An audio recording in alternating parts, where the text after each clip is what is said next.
Hello, my Stephen King fans, or Stephen King curious people. Today we are going to be doing a Stephen King tier list, which I'm very excited to bring to you. I'm a little bit frustrated because every single time I think I've added every Stephen King book I've read to this list, I end up remembering one, and it's like, there's also so many short story amalgamations. I ended up looking for the short stories, and then I was like, oh wait, no, that's part of a whole collection, and that's why Night Shift's in here and stuff like that. But yes, I did my best. I got a lot of them, and we're going to definitively say what the Stephen King order is for me, because that's actually something I really appreciate about Stephen King fans in general I've talked to, is they're aware there's a large, broad, strange appeal of Stephen King. So different people come to him for different reasons. Some like the horror elements, some like the characters, some like the convoluted ideas. And depending on what your priority is, your list is going to look a bit different. So for mine here, expect a lot of praise for character, because that's one of the things I really love King for, and some mad respect for horror. But without any further ado, let's jump into this Stephen King tier list video. First up, I'm just going to go ahead and get through the Dark Tower series, not necessarily in order, and then just kind of judge the Dark Tower as a whole as a series. So let's go ahead and start with, for some reason, Wizard and Glass. This was a good Dark Tower book. I didn't hate any Dark Tower book. I think I'm going to go ahead and throw this in B tier for King, and always keep in mind that I'm adjusting the scale to B for King as a whole, so D wouldn't be like a horrible book, it would be the worst for King, and S is not the greatest book ever, it's the best for King, which is arguably some of the greatest books ever. Stephen King rules, guys!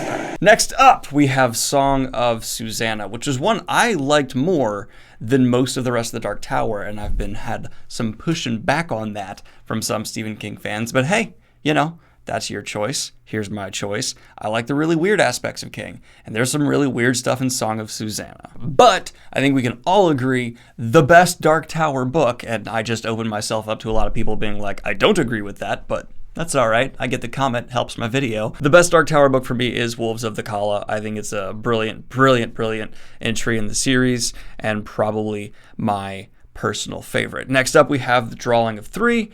If I remember correctly, I'm just going to put that just right below Song of Susanna. Then we have The Gunslinger. We can all agree that's probably the worst of the Dark Tower, and I'm actually going to put it in D. Worst for King? I don't know. Okay, worst for King is a bold statement, so I'm going to go ahead and drop it in C, because there have been some King stinkers. Luckily, I think either I have forgotten and blocked reading those out, or just forgot to include some of those here. Because let's just not with some of the worst. I read the Library Police, yeah, and the Policeman's Library, whatever it's called. Just don't want to talk about that. I just genuinely do not want to talk about that. Then we have The Dark Tower, the final book, which recently I've been feeling some more positive feelings towards. It has some massive flubs, but I'm probably going to put it the bottom of these main ones, but not the Gunslinger level, because the Gunslinger, man, oof, it's really the ending that saves that and propels people into the rest of Dark Tower, I feel. I have a hole in my shirt. I wear this one a lot, and I guess I finally wore a hole in it. Damn it. Well, I'm gonna buy another one. Oh, wait, yeah, we also have the Wastelands. I almost forgot about the Wastelands. Yeah, Wastelands, probably gonna put it just below Song of Susanna, and I think I've had exactly people mad at me for this exact comparison before, but whatever. And Dark Tower as a whole, for me, is actually going to, like, strangely round up to A tier. I know that doesn't make sense, but it's my list. Back off. Next up, we have Christine. I did not like this one. I read it purely out of curiosity. Like, is King so good at horror he can really make me fear a sentient car? Answer is no. It just didn't vibe with me. I didn't like the premise. I didn't like the characters that much. The execution I thought was fine, but it's just like the Futurama episode that parodies it is genuinely better because it fits the premise with the tone of Futurama more accurately to me. I just didn't like Christine. But next up we have The Shining, which is top tier A for me. Love The Shining book. I actually think The Shining movie, while being an outstanding horror movie, after rewatching it recently with a friend of mine, it's not a great adaptation, if that makes sense. I might do a whole video of that in the future, because it drops some stuff from the book that I found to be very important. And I think it's really just like the performances and the directing of the movie that kind of actually make up for some of the facts that it's dropping some rather key things from the story. That's a whole other video. We'll get to that another time. I'm not saying The Shining's a bad movie. The Shining's, you know what I'm saying. Let's move on. Night Shift. I want to add the big asterisk here that I actually, after going through it to try and refresh myself for this video, have not finished every short story in Night Shift. I just have read a lot of them, but kind of bringing their quality as a whole. I hate rating short story collections on this, but I have to. I'm going to go ahead and probably drop Night Shift bottom of A for now, because I remember almost everything I read in it being very good, but there were some that I was like, I know I've read that, but it's kind of already left my mind, and that's not a good sign, so keep that as you will. The Institute, the more I sit on the Institute, the more I'm just kind of, yeah, that was a fun kind of side experiment for King, but it's not going to be something I would ever hold up with some of his best. So I'm just going to put it in C, which I'm considering kind of just like, for this, but definitely better than The Gunslinger. Under the Dome by Stephen King. I have not read this since I think it first came out in 2009. I think I've even said that I haven't read it before because I just keep forgetting, like, no, you did. You were just little baby. So I can't remember it super well, and I'm sure my taste has changed drastically since I checked it out. From what I do remember, after actually kind of reading the plot synopsis again and cracking it open and being like, yes, I have read this, it's probably just top of C. But if there's a lot of people out there who are like, you need to reread that as an adult, you'll pick up on more, it's really great, let me know, and I'm very willing for that. It's Stephen King. I'm always willing to read more Stephen King. The Green Mile. I watched the movie first, as almost everyone does, and then I read the book, and they are both just outstanding. Do I want to put above The Shining, though? Interesting. In terms of like technically just looking at the story, I think The Green Mile may be a better story, but in the lens of what is better King, The Shining is a better representation and a better outing for King fans, I think, if that makes sense. So I'm going to leave that at A. We have Salem's Lot. I have a review here on the channel for it. I really, really liked it. It's got the very obvious Stephen King stand-in. I'm going to go ahead and put Salem's Lot. It's probably tied with Green Mile. I'm going to put Green Mile above Salem's Lot to add some spice and variety here. Though, come on, that's such a weird debate. Like, what? I love them. Like, how can you say one of those is, I don't know. You know what I mean? This is going to be hard. This is going to be a really hard list. If It Bleeds. For me, this is going to go above top of C for now. I wish, again, for short story collections like this, I could pull out some of the best and then not kind of leave the worst ones below, but I just don't have time to do all of that, and they don't all have covers, so like what would I even put in here? I don't know. It would be confusing. So I'm just going to leave that top of C averaging out. 11/22/63 is my favorite Stephen King book. I used to shy away from saying that because there's so many like old Stephen King snobby people who are like, no, nothing he wrote after whatever year they decide is good. But they're wrong. This is an amazing Stephen King book. I'm not saying it has to be your favorite, but if you haven't checked it out because you're one of these just like anti-new King people, do yourself a favor and give it a go, because while it's not horror, it's outstanding. All right. Carrie, Stephen King's first published book. I have been recently told he has a bunch of trunk novels. Carrie, I have not read in so long, but based off reputation of what I do remember, I'm going to go ahead and put it just below Song of Susanna. And I'm actually going to, now that I'm thinking about it, why is this so low? I'm going to bring Wolves of the Kala up and put it probably right here with Salem's Lot. That was a mistake. I fixed it. We're good, guys. The Outsider. I like this more than most people, but now that I'm better read in King than when I first read this, it's not up there with the upper echelon of King. And I'm also kind of like weirdly mad at this story. Don't worry, I'm not going to let this affect my rating because of the adaptation. The adaptation ruined the big twist here by like a lot, and it makes me mad. Like, you, damn it. So the show is actually good in many like technical aspects. I find the acting fine, the shooting, it's directed well, but they screwed up the story from a couple creative choices they made, and that really bugs me. So, I don't know. But for the book itself, I'm going to go ahead and put it probably top of C, because I do really remember the creep vibes coming through well. But yeah, it was not the best of King by any means.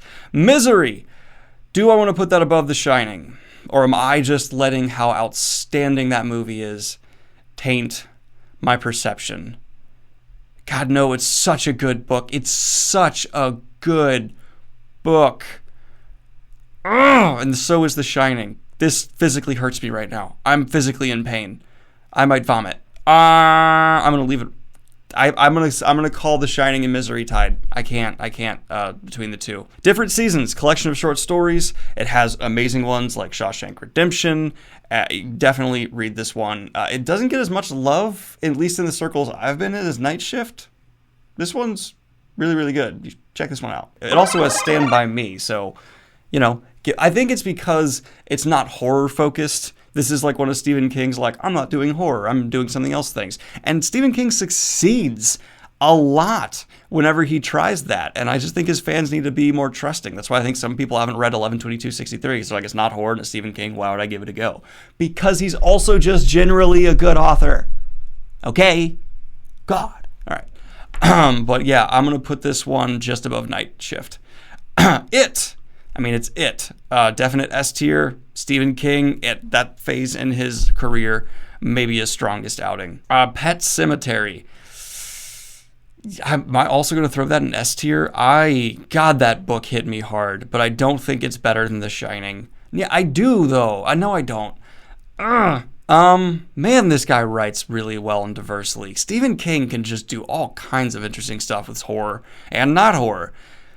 I'm going to put Pet Sematary, this trilogy right here, Pet Sematary, Misery, and The Shining, they're equal footing for me. They're all, like, they're so different, and they communicate King so strongly.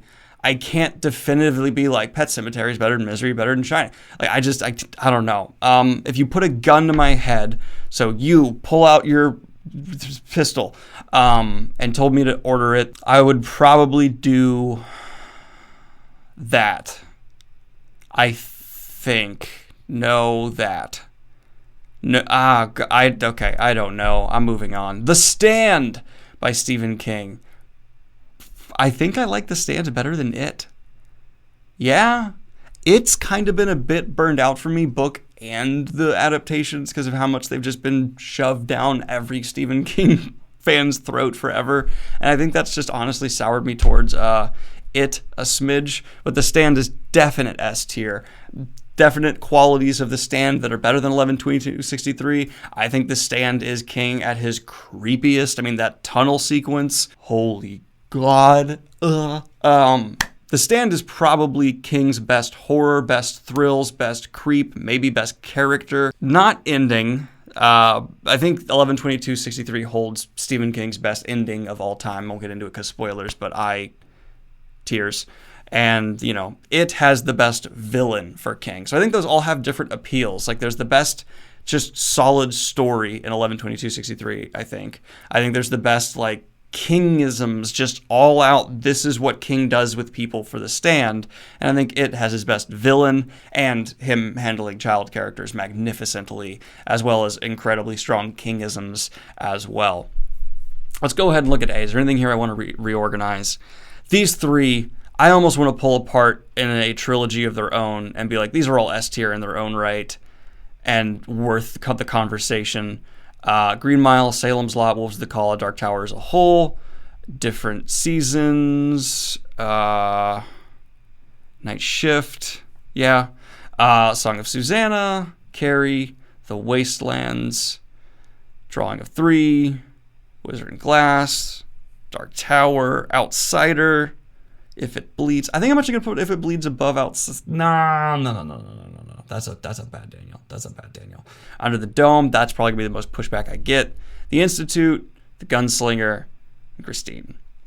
And there's, now that I'm finishing a couple Stephen King books I've read that I haven't put in here. But, you know, that's going to happen. Anyway, this is my Stephen King reading list. Please let me know what other Stephen King books you'd like to see me read and review here on the channel. I'm a big Stephen King fan, and a lot of that has been because of his movies as well. So I plan on doing a Stephen King adaptation tier list because I think I've seen almost all of them. A lot of the really bad ones from like the 80s and 90s, I did those. I watched a lot of them, and boy, oh boy, there are some stinkers there, and some of the greatest films of all time.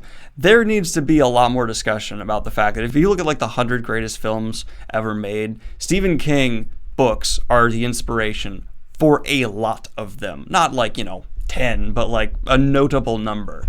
But let me know your tier list as well. As with always with tier lists like this, I will have the ability to create your own linked in the description down below based off of mine, and you can also edit it and add your own, I believe. So let me know. Tweet them at me at Daniel B. Greene. Like and subscribe if you have not already. Hit the Patreon if you want to support what I do here. Check out the fictional conversation I have. Check out the fictional conversation podcast I just started with my friend Bobby. We just discussed the Hill abduction, which is a creepy little abduction story that kind of started the UFO abduction craze in the United States.